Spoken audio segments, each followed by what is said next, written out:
Hello बच्चों, सबसे पहले तो आप सभी को 9th क्लास में होने पे बधाई। आज मैं तुम्हारी इंग्लिश की 9th क्लास की सप्लीमेंट्री रीडर जिसका नाम मोमेंट्स है उस किताब को शुरू करने जा रही हूँ और उसका फर्स्ट लेसन है द लॉस्ट चाइल्ड, मतलब खोया हुआ बच्चा। यानी कि एक बच्चा है छोटा, वो गुम हो जाता है और उस बच्चे के बारे में ये स्टोरी है। ये स्टोरी आपकी मुल्क राज आनंद ने लिखी हुई है, जो एक ग्रेट राइटर हैं। वो मोस्टली जो पुअर पीपल या जो ग्रामीण लोग हैं उनके बारे में ही लिखते हैं और उन्हीं के द्वारा एक छोटे बच्चे के जो मन में विचार चलते हैं उसके बारे में ये एक लेसन आपके बुक में दिया हुआ है। तो सबसे पहले सभी बच्चे हो सके तो मेरी वीडियो ना देख के ऑडियो पर ही कंसंट्रेट करें, क्योंकि आपकी आंखें भी इरिटेट नहीं होंगी, आँखों में जलन भी नहीं होगी। और अगर आप बुक लेके बैठोगे और मेरी आवाज़ को सुनते हुए लेसन को पढ़ोगे तो आपको ज़्यादा अच्छा समझ में आएगा और बुक के ऊपर आप वर्ड मीनिंग वगैरह भी नोट कर सकेंगे। तो अब मैं लेसन शुरू कर रही हूँ आपका द लॉस्ट चाइल्ड। सबसे पहले इसका जो इंट्रोडक्शन है यहाँ ये पढ़ेंगे। देखिए, a child goes to a fair with his parents. एक बच्चा मेले में जाता है अपने माता पिता के साथ।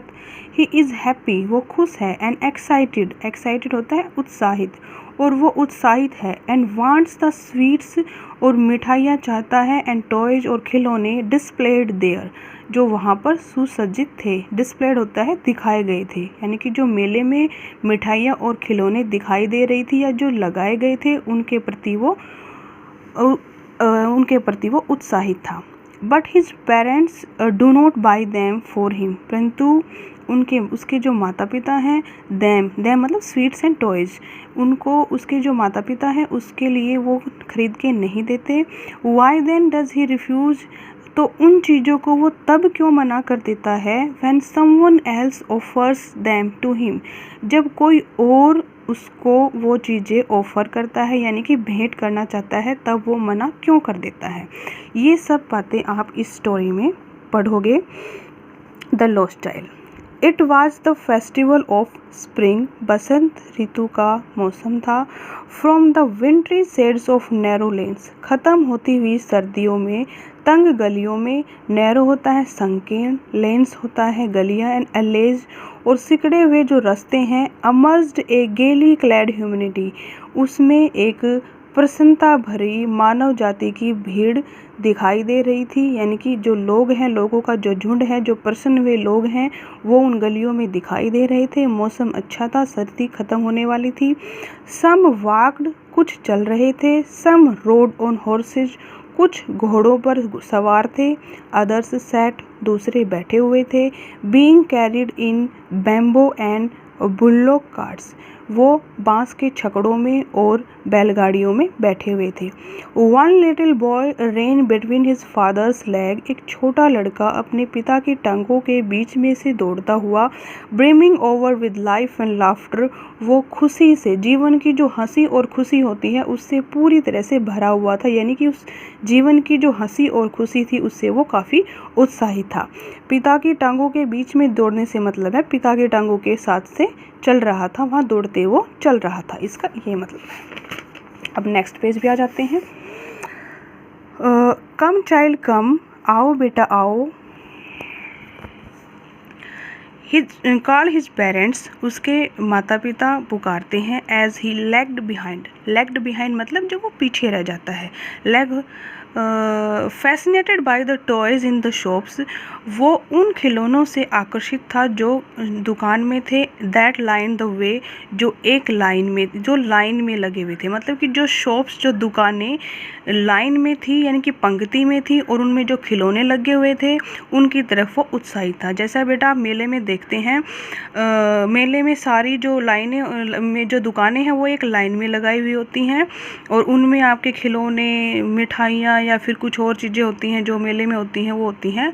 तो वैसे उनकी तरफ वो आकर्षित था जिससे वो बार बार पीछे रह जाता था और उसके माता पिता उसको पुकारते थे कि आगे आ जाओ। ही टर्न ही हरीड टुवार्ड्स हिज पेरेंट्स, वो जल्दी से दौड़कर अपने माता पिता की तरफ गया।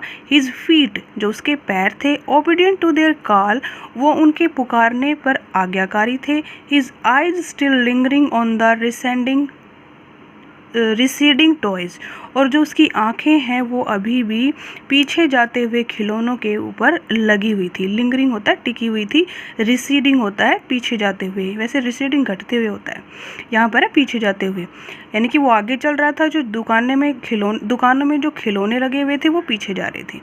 As he came to where they had stop to wait for him, जैसे ही वो वहाँ आया जहाँ where they had to stop to wait for him, जहाँ पर वो उनके आने के इंतज़ार में रुक गए थे। जैसे ही वो वहाँ आया जहाँ उसके माता पिता उसको पुकारने के बाद रुक गए थे, he could not suppress the desire of his heart, वो अपने जो दिल में जो इच्छा थी उसको नहीं दबा सकता था।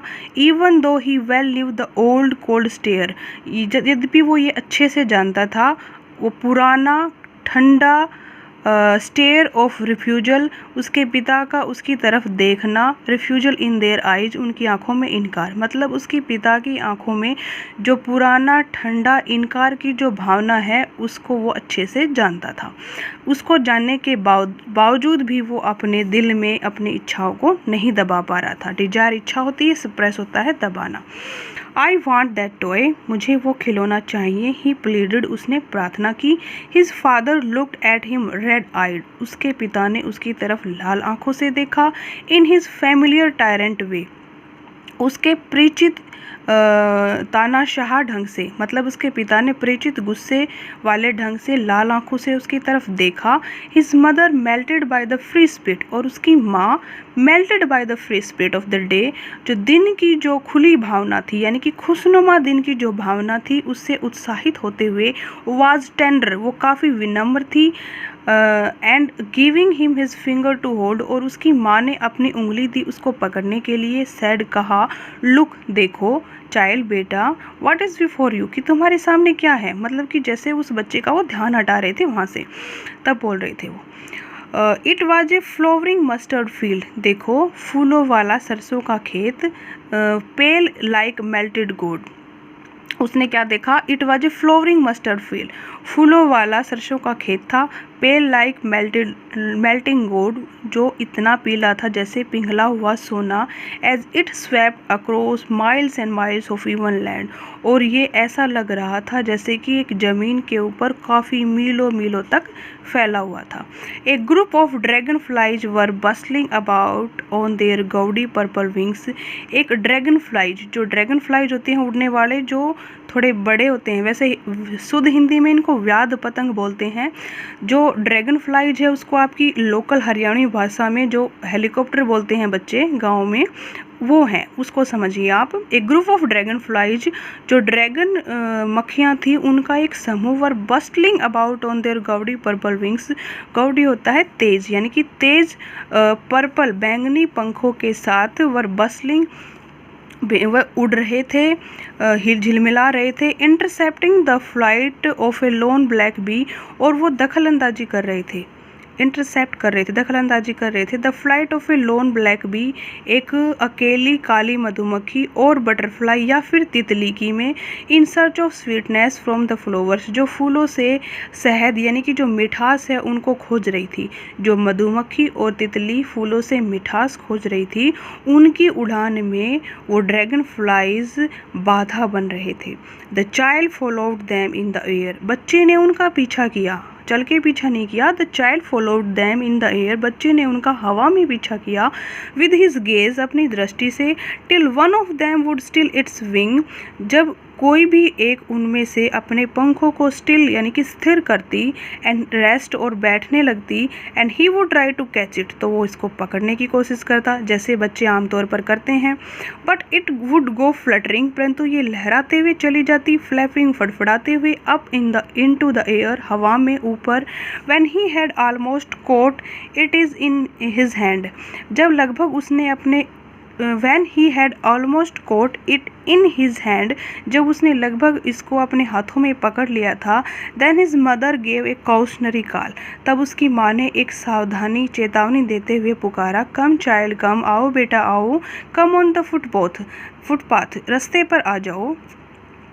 He ran towards his parents gaily and walked abreast of them, वो अपने माता पिता की तरफ खुशी से दौड़ा, and walked और चला abreast of them, उनके बराबर में, for a while कुछ क्षण के लिए, being however soon left behind, परंतु कुछ देर के लिए ही, however फिर से जैसे तैसे करके, soon left behind वो पीछे रह गया, attracted by the little insects and worms along the footpath, उन कीड़ों से और उन कीट पतंगों, इंसेक्ट कीट पतंगे एंड वॉर्म्स और कीड़े जो रास्ते में थे उनकी तरफ आकर्षित होता हुआ पीछे रह गया। अलोंग द फुटपाथ, और वो कीड़े कहाँ थे? रास्ते के साथ साथ थे। दैट वर टीमिंग आउट, जो समूह बनाकर बाहर आ गए थे, फ्रॉम देयर हाइडिंग प्लेसेस, अपने छुपने वाली जगह से, टू एंजॉय द सनशाइन, धूप का मज़ा लेने के लिए, धूप को एंजॉय करने के लिए। कम चाइल्ड कम, आओ बेटा आओ। His parents called from the shade of a grove, उसके माता पिता ने एक उपवन, ग्रोव उपवन यानी कि वृक्षों का एक छोटा सा झुंड, कई बार 3-4 वृक्ष इकट्ठे हो जाते हैं, इकट्ठे उगाते हैं, जो उनकी छाया है उन वृक्षों को ग्रोव बोलते हैं, यानी कि एक उपवन बोल सकते हो, या वृक्षों का जो झुंड है उसकी छाया में उसके माता पिता बैठे हुए थे। दे हैड सीटेड देमसेल्व्स, वो वहाँ पर बैठे थे, on the edge of a well, एक कुएं के किनारे पर। ही रेन टुवर्ड्स देम, तब वो लड़का अपने माता पिता की तरफ दौड़ कर गया। Of young flowers fail upon the child, और उसी दौरान एक बौछार, शावर होती है बेटा, बौछार ऑफ यंग फ्लावर्स, अभी जो फूल खिले हैं ताज़ा उनकी, फेल अपॉन द चाइल्ड, बच्चे के ऊपर गिरते हैं, as he entered the grove, जैसे ही वो उस उपवन में प्रवेश करता है। एंड फॉरगेटिंग हिज पेरेंट्स, और फिर वो अपने माता पिता को भूल जाता है। He began to gather the raining petals, वो गिरते हुए पंखुड़ियों को, पीटल्स होते हैं पंखुड़ियाँ, रेनिंग होता है जो गिर रही, यानी कि जो बारिश की तरह गिर रही थी उसके ऊपर, उनको पकड़ने के, उनको इकट्ठा करने लग जाता है। But lo, in his hands, अपने हाथों में, बट लो, परंतु ये क्या, he heard the cooing of doves, doves फाख्ता पक्षी को बोलते हैं, कबूतर को भी बोलते हैं, वो कबूतरों के कूकने की आवाज़ सुनता है। And rain towards his parents, और अपने माता पिता की तरफ दौड़कर जाता है, साउटिंग, चिल्लाते हुए, द डो, कबूतर कबूतर। The raining petals dropped from his forgotten hands, और जो गिरते हुए पंखुड़ियाँ हैं वो उसके भूले हुए हाथों से गिर जाती हैं, यानी कि वो कबूतर को पकड़ने के चक्कर में ये भूल जाता है कि उसके हाथों में पंखुड़ियाँ थी, तो वो गिर जाती हैं। कम चाइल्ड कम, आओ बेटा आओ। They called to the child, उन्होंने बच्चे को पुकारा, who had now gone running in wild capers, जो उछलते हुए दौड़ रहा था, राउंड द बनियान ट्री, बरगद के पेड़ के चारों तरफ, कैपर्स होता है उछलते हुए, वाइल्ड होता है अच्छे ज़्यादा जोर से उछलते हुए दौड़ रहा था, राउंड द बनियान ट्री, बरगद के पेड़ के चारों तरफ। And gathering him up they took the narrow, और उसको गैदरिंग हिम अप, उस बच्चे को गैदर कर लिया, यानी कि उस बच्चे को गोद में उठा लिया। They took the narrow winding footpath, और वो इस संकीर्ण हवा चलते हुए रास्ते पर चल पड़े, which led to the fair, जो मेले की तरफ जाता था, थ्रू द मस्टर्ड फील्ड, सरसों के खेत में से। तो बेटा आज के लिए इतना ही, बाकी के जो लेसन है मैं आपका वो नेक्स्ट डे कराऊंगी। तो मैं आशा करती हूँ, आई होप कि आप इसको बहुत अच्छे से पढ़ेंगे, समझेंगे। अगर आपको वीडियो एक बार समझ में नहीं आती है तो दोबारा पढ़िए। बेटा एक कोई भी लेसन का क्वेश्चन आंसर या उस लेसन को पढ़ने के लिए उस लेसन को अच्छे से समझना बहुत ज़रूरी है। मैंने आपको अच्छे से हिंदी में आपकी जो मदर टंग है उसमें समझा दिया है, और जो इसके वर्ड मीनिंग है वो बहुत जल्दी मैं आपको PDF के द्वारा आपके ग्रुप में सेंड कर दूँगी। तो आप उसको अपनी जो फेयर कॉपी इंग्लिश की बना लेना, उसमें उन वर्ड मीनिंग को नोट डाउन करना। वर्ड मीनिंग को नोट डाउन करने से पहले आप लेसन का नाम लिखोगे, the name of the lesson is the lost child, and उसके नेक्स्ट लेसन में लाइन में लिखोगे कि the name of the writer is Mulk Raj Anand, this one, Mulk Raj Anand. और उसके बाद आप वर्ड मीनिंग स्टार्ट करोगे और वर्ड मीनिंग को लिखोगे सुंदर सुंदर राइटिंग में, और मेरे को आप होमवर्क में पिक लेके अपनी नोटबुक की भेज देना। ठीक है, ओके।